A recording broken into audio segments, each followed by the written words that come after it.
प्रणाम।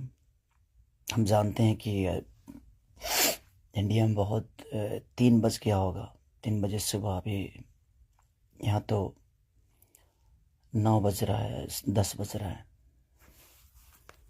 बट मैं सिर्फ आप सबसे एक ही बात कहना चाहता हूँ, जो भी अभी जुड़े हैं मेरे से, उनको दिल से प्रणाम। थैंक यू सो मच कि आप लोग इतने रात को भी, इतने सुबह में आप लोग जुड़े मेरे से।